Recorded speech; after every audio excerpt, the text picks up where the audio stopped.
오늘 우리에게 주신 말씀은 신약 에베소서 3장 14절에서 21절입니다. 에베소서 3장 14절에서 21절 말씀을 이제 봉독합니다. 이러므로 내가 하늘과 땅에 있는 각 족속에게 이름을 주신 아버지 앞에 무릎을 꿇고 비노니 그의 영광의 풍성함을 따라 그의 성령으로 말미암아 너희 속사람을 능력으로 강건하게 하시오며 믿음으로 말미암아 그리스도께서 너희 마음에 계시게 하시었고 너희가 사랑 가운데서 뿌리가 박히고 터가 굳어져서 능히 모든 성도와 함께 지식에 넘치는 그리스도의 사랑을 알고 그 너비와 길이와 높이와 깊이가 어떠함을 깨달아 하나님의 모든 충만하신 것으로 너희에게 충만하게 하시기를 구하노라. 우리 가운데서 역사하시는 능력대로 우리가 구하거나 생각하는 모든 것에 더 넘치도록 능히 하실 이에게 교회 안에서와 그리스도 예수 안에서 영광이 대대로 영원 무궁하기를 원하노라. 아멘. 이것은 성령으로 기록된 말씀입니다. 오늘 아침에 새벽기도 끝나고 또 개인기도 시간 후에 황금산 공원에 가봤어요. 좋더라고요. 진짜 이 지척인데 처음에 갔어요. 부끄러운 고백이지만 처음에 갔습니다. 갔더니 잘 해놨어요. 그래서 이제 거기 한 바퀴 돌고 또 그쪽 산에도 오르고 했더니 땀이 나더라고요. 이쪽에 이제 내려오니까 약수가 있더라고요. 약수가 있는데 어느 안반에서 이렇게 이제 그 세미에서 나오는 거라고 그렇게 설명이 되어 있고, 그걸 더 안전하게 하기 위해서 그 필터도 이렇게 장치를 해놓고 또 소독도 한대요. 그렇게 해서 나온 거니까 안심하고 드시라 하는 그런 안내가 있었습니다. 그래서 어떻게 할게요? 마셨습니다. 한 잔 마시고, 이건 매일같이 이렇게 운동하고 한 잔씩 마시면 참 건강 좋아지겠다 하는 생각이 들었어요.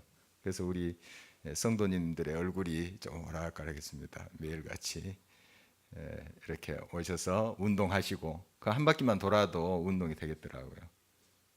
그리고 약수 이렇게 한 컵씩 하시면 굉장히 좋아질 것 같아요. 또 마음도 굉장히 또 즐거울 것 같고요. 어디 한번 해보시겠어요? 이제 마음 내키시는 분들 한번 운동 이렇게 빠른 걸음으로 이렇게 도시고 또 뭐 좀 맨손 체조 하시고 한 잔씩 꾸준히 이렇게 하면 참 좋을 것 같아요. 자, 황금산 자락에 또 영원한 생명의 샘이 있다는 또 소문이 있는데 어디게요? 길가에 센터가 있죠. 길가에 센터. 매일같이 또 여러분들이 좀 와서 기도도 하시고 말씀도 같이 나누고 이렇게 하면 참 좋을 것 같네요. 육신의 이런 샘도 좋은 물들 우리 건강을 유익하게 하죠. 또 젊어지기도 하고요. 그 좋은 물을 마시고 하면 더 젊어지고 피부도 좋아지고 뭐 한다는 이야기 듣습니다. 하물며 영원한 생명의 샘이신 예수 그리스도, 그분을 매일같이 만나고 마시고 한다면 얼마나 영적으로 건강해지겠습니까? 그래서 여러분 그 영원한 비밀이 지금 공개됐어요. 제가 공개했잖아요. 저기 황금산 이미 아신 분도 계시고 공공연한 비밀이죠. 저기는 언젠간 마를 거예요. 마를 수 있어요. 너무 또 사람들이 많이 가서 또 마시고 그러면 마를 수도 있겠습니다만은 영원한 샘물이신 예수 그리스도는 마르지 않으세요. 또 더 많이 와서 마시면 마실수록 더 펑펑 쏟아지는 게 영원한 샘물이죠. 그래서 많은 분들에게 좀 알렸으면 좋겠어요.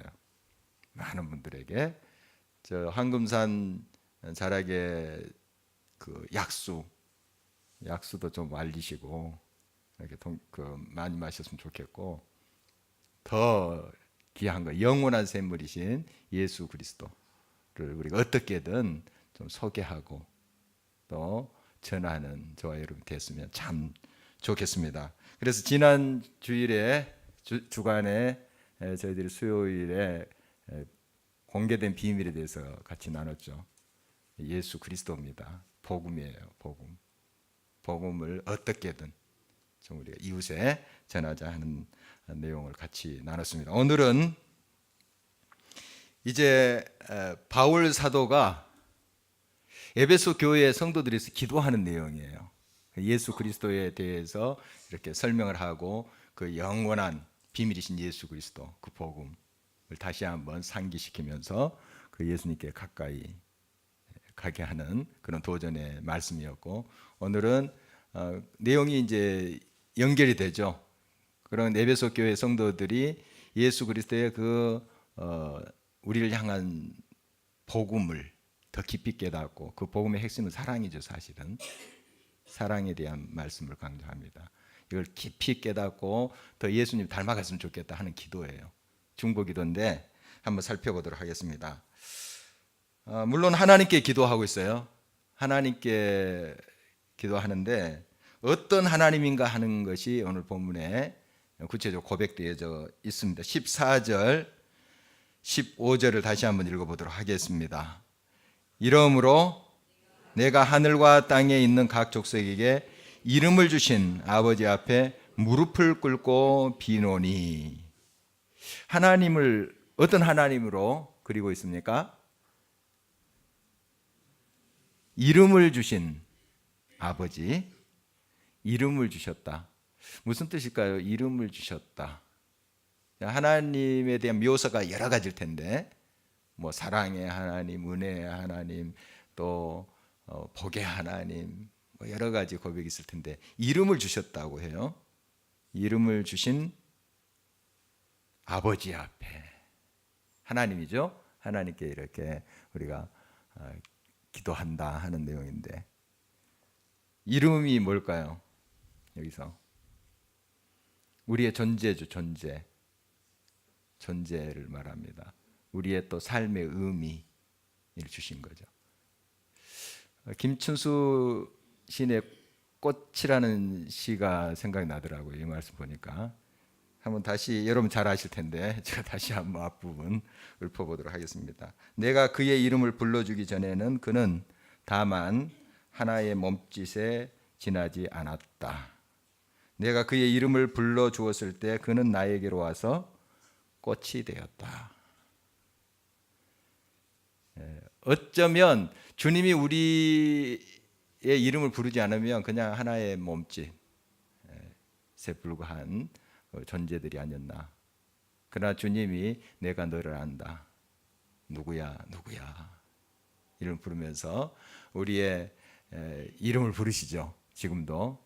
그래서 우리는 아름다운 꽃이 됐고 의미가 있는 삶이 됐다는 거죠. 그 존재의 의미, 이를 주신, 우리의 삶의 의미를 주신 아버지 하나님께 지금 간구한다. 그동안 물론 이제 세상적인 이름이 있었겠죠. 이 에베소 교회 이방인들이었으니까 세상적인 이름이 있겠죠. 자기들 이름. 그 이름이 아니라 예수 그리스도 안에 진정 이제 삶의 의미, 가치, 그 존재의 가치, 의미, 이것을 의미하죠. 진정한 이제 이름을 되찾게 된 거죠. 하나님의 아들, 딸. 그리고 구체적인 여러분의 이름이 정말 하늘나라의 생명책에 딱 기록되는 거죠. 이름을 주신 존재의 의미, 가치, 이것이 주어진 거예요. 예수 그리스도로 말미암아 그 공개된 비밀을 통해서 우리가 이러한 의미를 찾게 된 거예요. 그 전에는 버려진 존재였죠. 세상에 참 소망이 없고 또 의미를 잃어버렸던, 죄 속에 있었던 우리들, 예수 그리스도가 오셔서 우리를 건져주심으로 우리가 의미 있는 존재가 됐어요. 천국을 소유하는 존재가 됐다. 얼마나 놀라운 일입니까? 이 이름을 주셨다. 그래서 우리는 이제 옛날과 똑같은 이름을 쓰고 있지만 사실 이제 그 이름의 그 의미가 변했어요. 하나님의 딸 누구누구, 하나님의 아들 누구누구, 이렇게 된 거죠. 그 이름을 주신 아버지 앞에, 아버지, 그 하나님은 아버지죠. 그러니까 막 불편하고 어렵고 그런 분이 아니라 그냥 아버지세요. 친근한 아버지 됐어요. 그 전에 구약의 하나님 여러분 쭉 보십시오. 구약 성경 보면 좀 어렵죠. 막 좀 무섭다고 하는 사람도 있어요. 막 성경을 몇 번 읽었는데 처음 이제 예수님 믿고 너무 두려워가지고 하나님이 성경 읽어보니까. 근데 이제 신약에 와서 좀 그 마음이 풀어졌다 이런 고백을 들어본 적이 있어요. 구약의 하나님 보면 막 심판하시고 막 치시고 좀 무서워요. 근데 예수 그리스도께서 우리를 이제 사해 주시고 받아 주시고 하나님의 아들 딸이 되게 하셨죠. 자기 자신을 주심으로 말미암아 우리가 하나님을 또 아빠라고도 부를 수 있는, 아빠 아버지라고 부를 수 있는 그러한 존재가 되게 하셨다. 그 하나님께 지금 기도를 하고 있습니다. 기도를 하는데 이제 편하고 친근한 이제 아버지가 되셨죠. 아버지가 됐는데 그렇다고 버릇없이 그렇게 기도한 것이 아니라 어떤 자세로 기도하고 있습니까? 무릎을 꿇고 지금 기도한다. 이 유다 사람들 보통 보면 이제 서서 많이 기도해요. 서서 이렇게 손을 올리고도 기도하고 이렇게 많이 하는데 무릎을 꿇는 것은 물론 이렇게도 이제 기도하는 형태가 있는데 이제 간절한 기도를 드릴 때 이제 보통 엎드리는 거죠. 엎드려서 무릎을 꿇고 엎드려서 기도하는 그런 모습인데 이건 뭐냐 하면 간절함과 그리고 복종의 의미가 있습니다.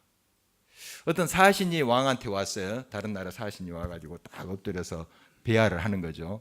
그게 무슨 뜻일까요? 내 목을 내놓습니다 이런 거예요. 잘못 전달했다가는 저놈 쳐라 이렇게 돼버리면 끝나는 거예요.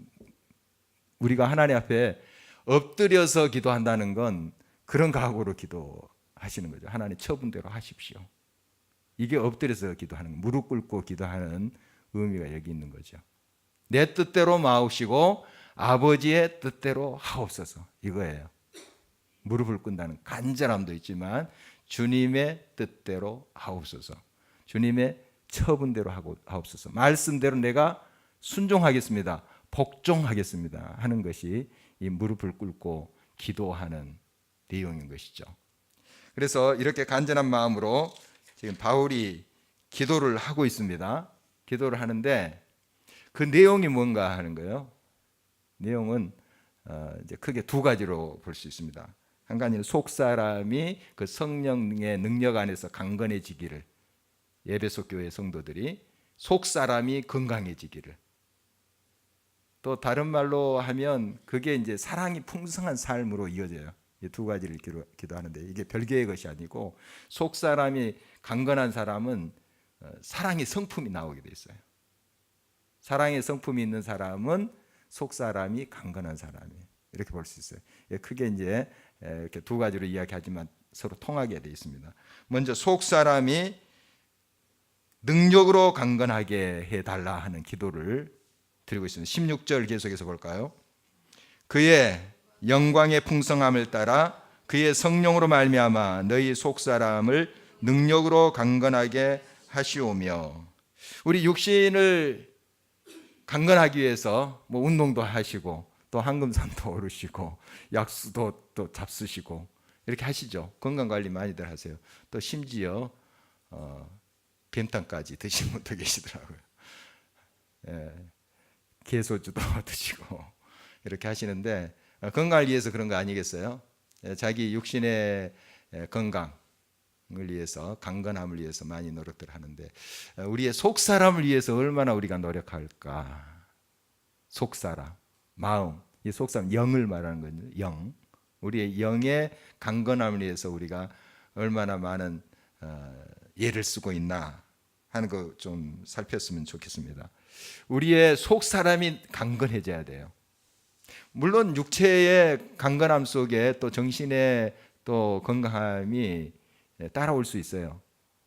따라올 수 있습니다. 이게 두 가지가 분리된 것이 아니라 연결돼 있죠. 그러나 바울사도 보면은 사실 그 몸이 병주머니라 했잖아요. 칼빈도 그렇고.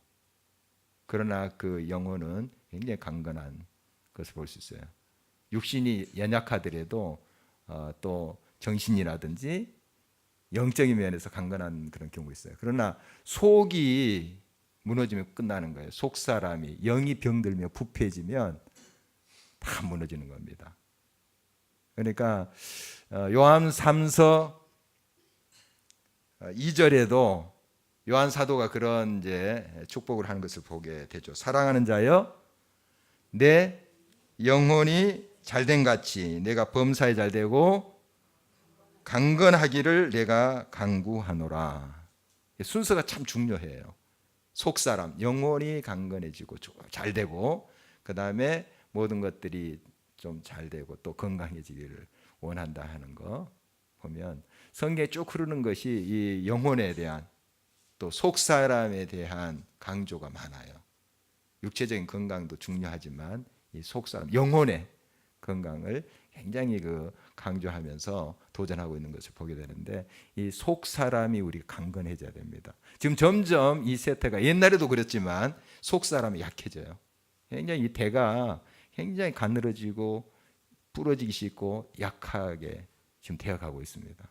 그러니까 조금만 건드려도 그냥 터져요. 부러져요. 말 한마디 이렇게 무심결에 했는데, 어떤 감정도 섞지 않고 했는데 그것 때문에 그냥 팍 꺾여요. 화내고. 이런 경우들은 많습니까? 지금 점점 심해져요. 옛날에도 있었겠죠, 물론. 있었지만 점점 더 심해집니다. 속 사람이 더 유약해져가는, 우리가 지금 느끼고 있는 것 아니겠어요? 속 사람이 강건해져야 됩니다. 이 세태 속에서 더 우리는 속 사람, 영의 사람을 더 강건하게 해야 되죠. 바로 어떻게 우리가 강건하게 할 수 있는가 하면 요한 3서 3절 보면 진리 안에서 행해야 된다, 이런 말씀이 따르고 있어요. 아까 범사에 잘되고 하는 그 말씀 다음에 진리 안에서 행한다. 그러니까 말씀에 따라서 말씀으로 무장하고 그 말씀의 정신에 따라서 살 때 속 사람이 강해진다. 그러니까 하나님의 말씀에는 능력이 있어요. 생명이 있어요. 생명의 약수죠. 그걸 먹으면 속 사람이 강건해져요. 잘 드셔야 돼요. 잘 복용하셔야 돼요. 나의 욕심 그대로, 나의 틀은 그대로 놔두고 하나님의 말씀을 갖다 붙이는 건, 이건 더 고약한 병이 될 수 있습니다. 나를 비우고 하나님 말씀이 채워지도록 말씀이 이끄는 삶으로 내가 그것을 맞춰가야 돼요. 이럴 때 그 생명의 약수가 우리를 강건케 하십니다. 우리를 힘있게 하세요. 고린도전서 2장에 보면 영에 속한 사람, 그다음에 육에 속한 사람이 나와요. 한번 화면을 볼까요?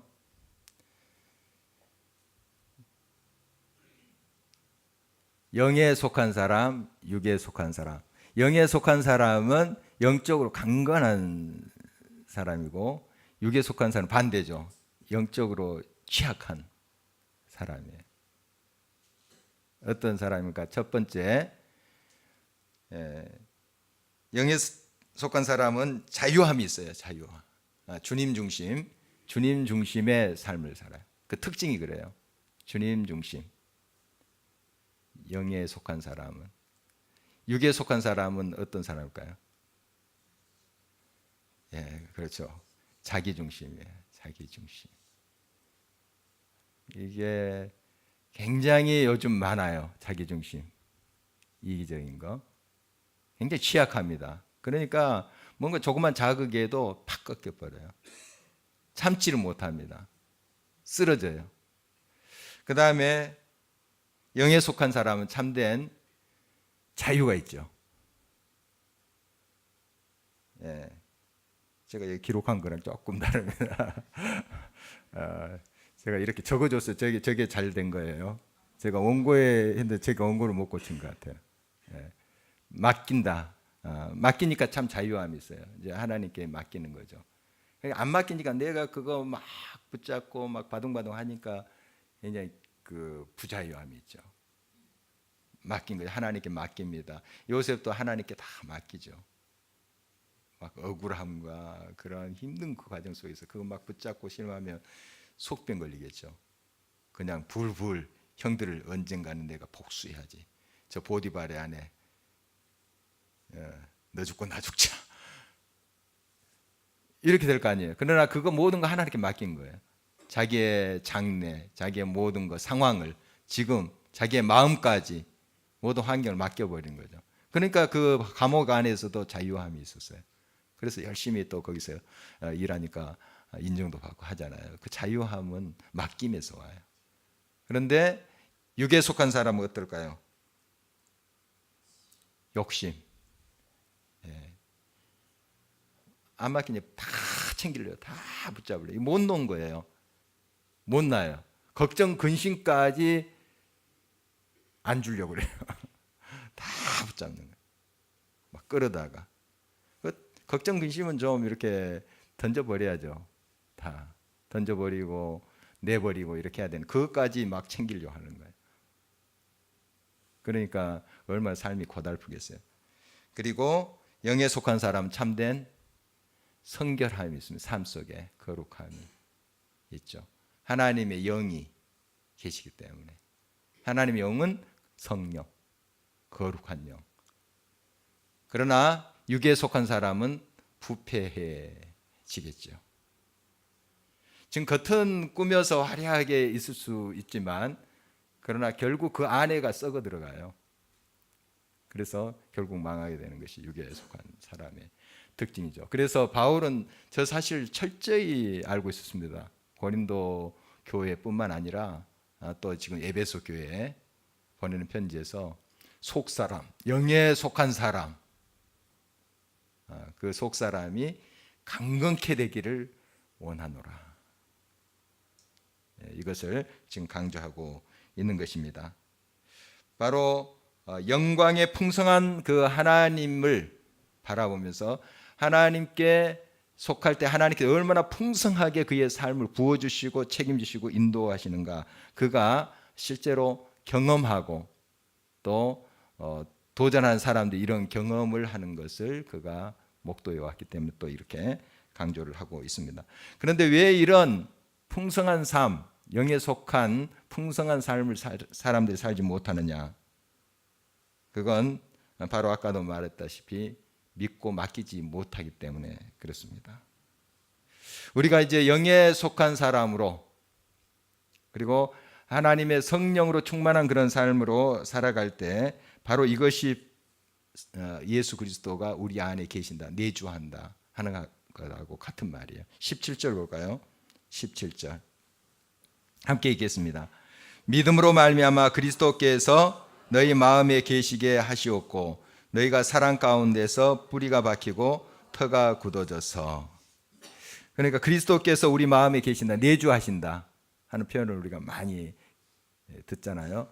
그리스도께서 내주하신다 하는 건 우리가 영에 속한 사람이다 하는 것과 같은 말이에요. 하나님의 성령의 능력 안에 사는 것, 이게 그리스도께서 내 안에 계신다 하는 그런 말씀과 같은 것인데, 바로 그 특징이 사랑이에요. 그리스도께서 우리 안에 내주에 계실 때 성령의 충만함으로 우리 삶 속에 늘 역사하실 때 나타나는 것이 사랑이에요. 사랑. 그러니까 성령 충만한 사람이 미워하고 증오할 수 없는 거예요. 성령 충만한 사람은 그 삶의 특징이 사랑이에요. 사랑.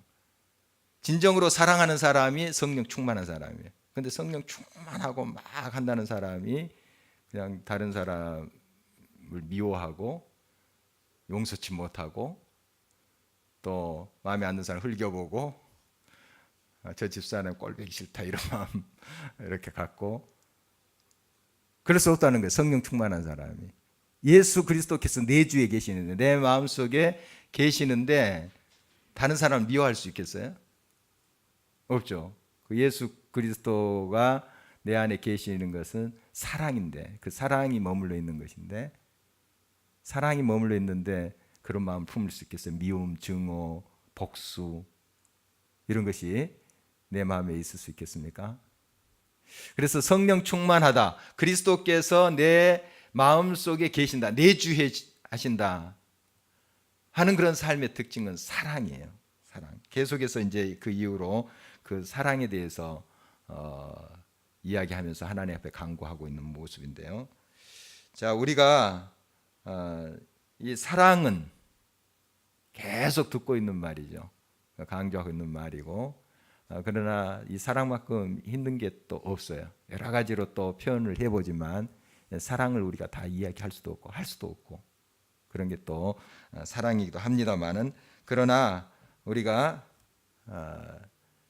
이 사랑은 또 우리의 삶 속에 구체적으로 또 실천하고 행해야 될 그런 주님의 명령이기도 합니다. 또 큰 은혜와 복의 길이기도 하고요. 그래서 사랑에 대해서 다시 한번 좀 나누도록 하겠습니다. 사랑은 나의 중심적으로 하는 것이 아니에요. 다른 사람을 배려하면서 다른 사람 입장에서 날 생각할 수 있어야 돼요. 그게 잘 안 돼요.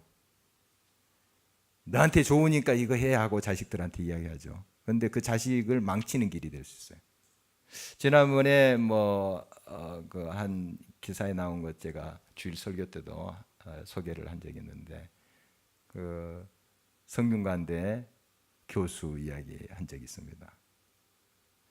자기 딸 스펙 딱 꾸며가지고 대학원생들 이용해가지고 스펙 봉사 점수도 다 따고, 자기 딸이 하지도 않았어요. 그런데 그렇게 스펙을 만들었어요. 그리고 연구하는 것도 다 대학원생들 시켜가지고 해가지고 서울 치의대 들어갔어요. 서울대.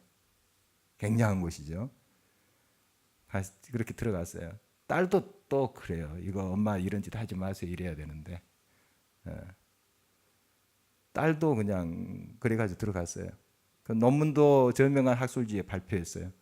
자기가 한 것도 아닌데 자기 이름으로. 그래 무슨 상도 받고. 딸을 망친 거잖아요. 너한테 좋으니까 이거 해.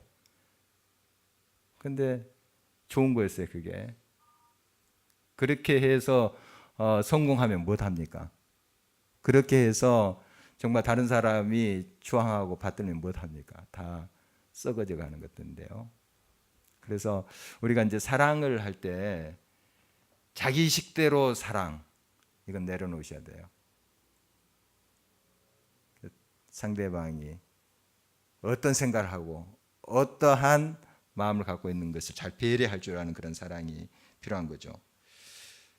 그리스도의 사랑을 알아야 되면, 그러므로 이 세상적인 관점의 사랑이 아니라 그리스도의 사랑, 예수 그리스도에서 그 사랑을 우리가 잘 알아야 되는데, 18절 19절 계속해서 읽어보도록 하겠습니다.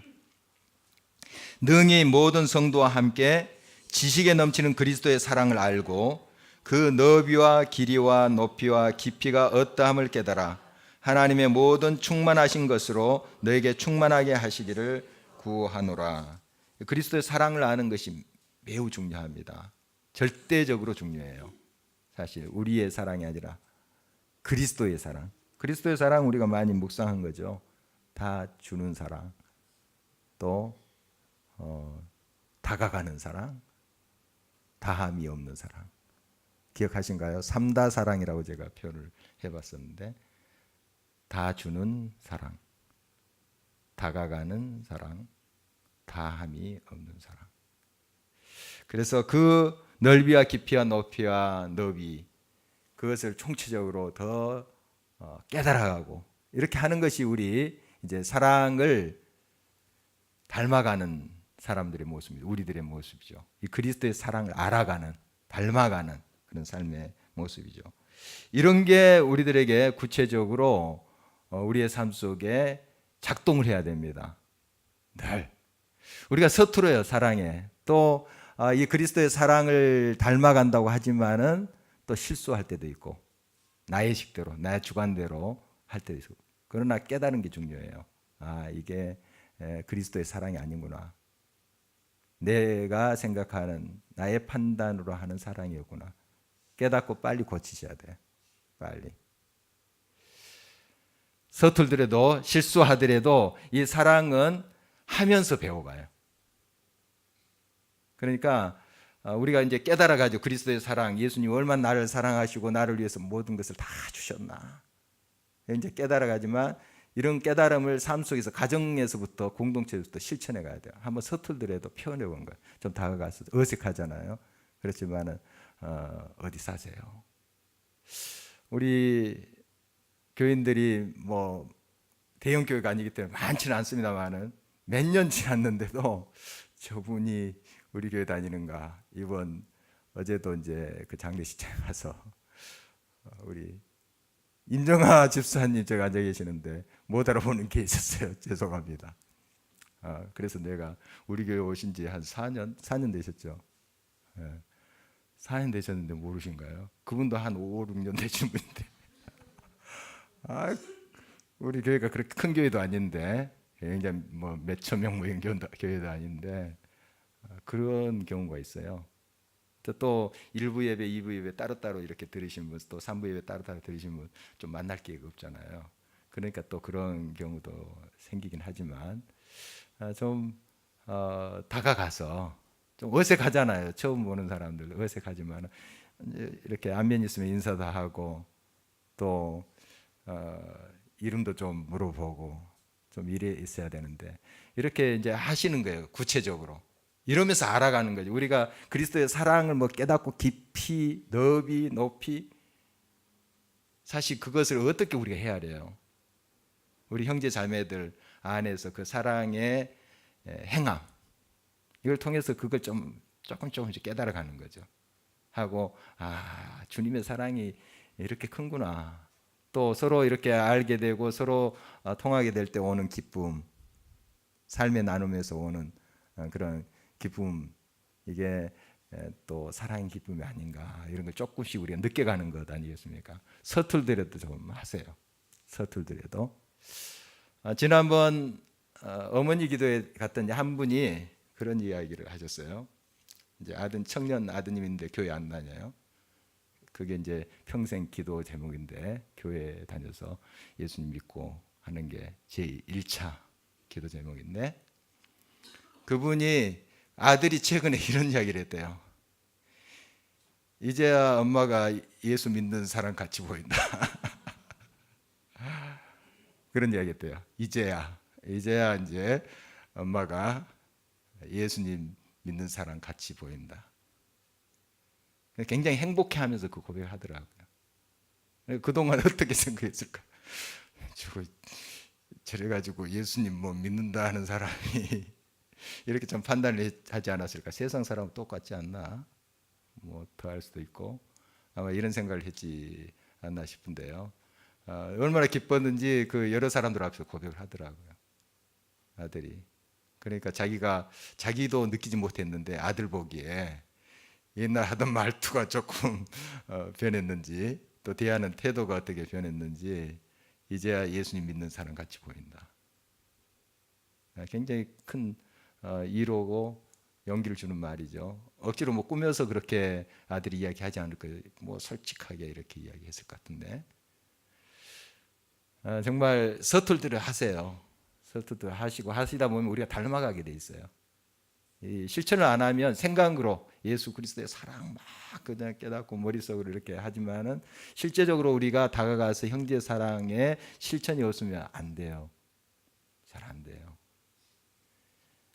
좀 하세요. 그래서 우리가 복굴집 캠페인에도 서로 좀 칭찬도 하고 서로 좀 가족끼리 좀 깨지는 도 괜찮아요. 깨진다는 거 아세요? 적나라한 모습 보여주는 거예요. 주일 오후에 이제 3부 예배 드리고 저기 이제 장인 장모님 댁에 갔다 왔어요. 돌아올 때는 차가 많이 밀리더라고요. 저녁인데 저녁 이제 같이 이제 하고 식사하고 또 선물도 조금 준비해서 이렇게 드리고 이제 오는데 차가 많이 막혔어요. 라디오를 틀어봤더니 거기에 마침 영화 음악이 나왔어요. 영화 음악인데 버터플라이드라고요. 프랑스 영화인데 한 소녀가 나오고요. 할아버지가 나와요. 할아버지는 이제 뭐 나비 연구가인 것 같아요. 둘이 이제 이렇게 노래 부르는 거예요. 프렌치로, 불어로. 이제 그 소녀가 한 7살, 6살 정확한 나이는 모르겠습니다. 어리더라고요. 천진난만하죠. 그 이제 할아버지가 물어요. 자기 친할아버지 아닌데 둘이 이렇게 이제 주고받으면서 노래를 불러요. 이제 소녀가 이제 노래를 해요. 예를 들자면 하늘은 파랗죠. 그럼 할아버지가 이제 대답을 해요. 이거 불어로 이렇게 왔다 갔다 하는 건데 둘이 이렇게 봤어요. 근데 제가 할아버지가 되고 제 집사람이 소녀가 됐어요. 그래서 엉터리 프렌치로 불어로 그 노래를 따라서 제가 그래서 둘이 배꼽을 잡고 웃고 그랬습니다. 한번 이것이 이제 뭐 사랑까지 비약해서 우리가 이야기를 할 수 없어도 좀 서로에게 가족 간에 좀 깨져보는 것도 필요할 것 같아요. 이렇게 적나라한 모습. 그래서 한바탕 웃고 억지로라도 웃으라 했는데 한바탕 웃고 좀 이렇게 해보는 거죠. 제가 이제 교회에서 가끔씩 썰렁 계획을 하는데 썰렁 계획을 할 때 우리 교인들은 많이 좀 익숙해져 가는 것 같아요. 그래서 그 자리에서는 저기 무슨 소린가 하다가 집에 가서 웃는다는 사람도 있습니다. 어떻든 좀 깨져보는 거. 어떻게 보면 그게 이제 서로 친근감이 좀 발전하면 이제 좀 사랑의 마음도 통하지 않을까 생각이 듭니다. 너무 또 심하게 하면 너무 가벼운 사람이 되니까 주의를 해야 되겠고 우리가 이렇게 사랑의 실천이 서툴지만 또 다듬어지지 않는 거지만 그래도 실천하는 게 중요합니다. 그러나 너무 또 과하면 상처 줄 수 있으니까 그런 건 좀 잘 조절해서 이렇게 해가면 좋지 않을까 싶습니다. 공동체에서도 마찬가지입니다. 이런 그리스도의 사랑을 우리가 그 너비와 깊이와 높이 그거 어떻게 다 헤아릴 수 있겠어요? 좀 우리가 형제의 사랑에서 좀 느끼면서 주님의 사랑이 이런 거구나. 주님은 완벽하신 분이시죠. 원래 하나님이시니까 빈틈이 없으세요. 그러나 빈틈 있게 오셨어요. 아기로도 오셨고 배고플 때 배고픈데 이렇게 하셨을 것 같아요. 주님이라고 배부른 것처럼 나 배 안 고파 이런 분이 아니고 배고픈데 떡볶이나 사 먹을까? 요즘 말하면 아마 그랬을 거라고 나는 생각이 돼요. 근엄하게 탁 이렇게 하고 제자들이 스승님 드십시오. 아마 그런 모습은 아니었을 것 같아요. 그냥 앉아가지고 걸터 앉아서 같이 이렇게 드시고 이렇게 하셨지 않았을까 그런 생각이 들어요. 깨지신 거죠. 우리를 위해서 스스로를 내려놓으신 거죠. 무슨 권위? 하나님 어떻게 우리랑 같이 계실 수가 있어요? 같이 식사할 수도 있어요. 없으시죠. 그런데 깨지신 거예요. 내려오신 거예요. 자기를 주신 거죠. 우리가 스스로 좀 이렇게 낮아지고 깨지고 서로에게 주고 자그마한 실천, 우리 형제 또 가족 간의 그러한 실천으로 주님의 사랑을 조금씩 깨달아요. 우리가 어떻게 다 헤아릴 수 있겠어요? 이런 주님의 친근한 사랑이 있겠구나 깨달아가는 것이죠. 그래서 이렇게 이제 에베소 교회의 성도들이 서로 이 사랑을 점점 알아갔으면 좋겠다. 그리스도의 사랑을 깊이 알아갔으면 좋겠다. 이것이 역시 이제 속 사람의 강건함 속에서 나오는 거예요. 사실 이게 두 가지가 아까도 말씀드렸다시피 분리된 것이 아니고 속 사람의 강건한 사람이 사랑의 사람이에요. 사랑의 사람은 그 속이 튼튼해요. 그리스도의 사랑에 잠겨 있는 사람 흔들리지 않아요. 상처 주는 거 있죠. 조금 영향을 받을 수 있지만 덮어요. 용서해요. 좀 흔들릴 수 있지만 바람에 다시 그 사랑 때문에 덮어요. 오히려 축복해요. 여러분의 삶 속에 이런 용서와 축복하는 마음이 있는지 살펴보시기 바랍니다. 그게 없으면 지금 속 사람이 계속 유약해져 가고 있는 거예요. 미움과 증오와 이런 마음들이 내 마음을 주장하고 있다면 내 속 사람은 굉장히 유약해져요. 누가 한번 건드렸는지 깨져버린 거예요. 넘어져 버린 겁니다.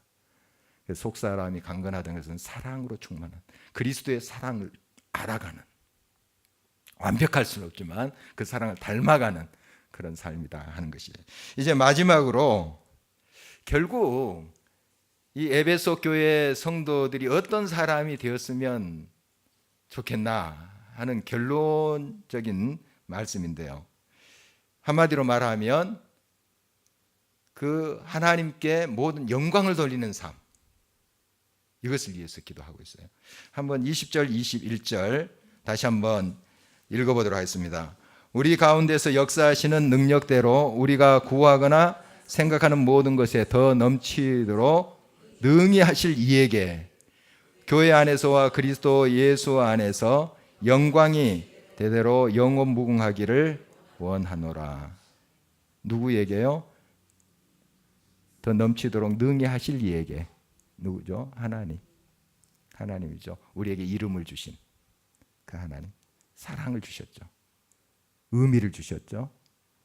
그래서 지금 이제 에베소 교회 성도들이 사랑으로 똘똘 뭉쳐서 그 뿌리가 박히고 단단히 터가 다지고 하는 건 이제 강구하는데, 결국 그것조차도 그런 건강함 속에서 하나님의 영광이 드러나도록 하기 위한 거예요. 결국 이 기도의 목적이 하나님께 영광이 되도록 하는 거죠. 교회가 든든히 서가고 사랑으로 하나 되면 향기가 나겠죠. 가정이 서로 화목하고 서로 사랑한다면 그 가정에서 향기가 나겠죠. 그래서 이제 주변에 있는 사람들이 야, 저 길가의 교회 저 무슨 그 집 앞에 표를 보니까 길가의 교회 다 붙어 있잖아요. 길가의 교회 다니는 사람, 저 집에 참 항상 그 서로 사랑하고 서로 화목하고 하는 걸 이렇게 그들이 느끼면서 야, 진짜 그 교회 괜찮겠다, 이렇게 돼야 되죠. 근데 길가에 교회 딱 팻말이 붙어 있는데 그 안에 막 그릇 깨지는 소리, 막 소리가 큰 소리 나고 이렇게 한다면 야, 저 교회 뭘 가르치지?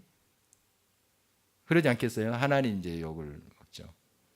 그러니까 결국 이 사랑으로 든든히 서가고 에베소 교회 성도들이 또 속 사람이 강건해지고 하는 그 목적이 뭘까요? 그걸 통해서 향기가 나서 하나님께 영광 돌리도록, 너희들이 하나님의 영광이 되면 좋겠다, 하나님의 영광을 드러내는 그런 삶이 되었으면 좋겠다, 이것이 바울의 강구인 것이죠. 결국 그거예요. 그래서 고린도전서 10장 31절에 그런즉 너희가 먹든지 마시든지 무엇을 하든지 다 하나님의 영광을 위하여 하라. 먹는 것조차, 마시는 것조차. 그러니 우리의 삶, 또 우리의 모든 일하는 것들, 그것의 목적이 무엇이겠습니까? 하나님 영광이죠. 결국 이것을 위해서 기도하고 있는 거예요. 바울 사도가 에베소 교회 성도를 위해서 너희들이 정말 잘 되고 풍성한 삶을 살고 속사람 강건해서 날마다 기쁨과 은혜와 충만한 삶, 또 하나님의 사랑을 알아가는 그 삶, 그 삶을 통해서 향기가 드러났으면 좋겠다. 그리고 이걸 통해서 하나님의 영광이 드러났으면 좋겠다 하는 거 아니에요. 결국 그것이 에베소 교회 성도들한테도 복이에요, 은혜예요. 하나님께 영광 돌리는 그 삶 자체가 향기로운 삶이죠. 복된 삶이죠. 바로 그것을 위해서 무릎을 꿇고 간절히 하나님께 기도하는 바울의 모습 상상해 볼 수 있습니다. 여러분, 특별히 이 5월에 좀 한번 가족끼리 깨져보는 것도 괜찮아요. 그냥 좀 닭살 돋는 멘트 이런 거 좀 해보세요. 뭐 달란트가 없는 사람 뭐 억지로 할 필요는 없겠지만, 그래도 좀 실없는 소리지만 좀 해보면 또 서로가 이렇게 마음이 많이 풀려요. 그리고 우리 교회 안에서도 제가 가끔씩 썰렁 개그할 때도 너무 심하지 않게 제가 조심합니다만은 여러분들이 좀 받아주시는 것 같아요. 그래서 제가 계속 하는데 좀 이렇게 서로를 내주는 거죠. 그러면 조금 더 친근감이 생기고 거기에 또 사랑이 조금씩이라도 이제 흘러가고 하는 거 아니겠습니까? 좀 이런 이제 5월이 됐으면 좋겠다 생각이 됩니다. 기도하겠습니다.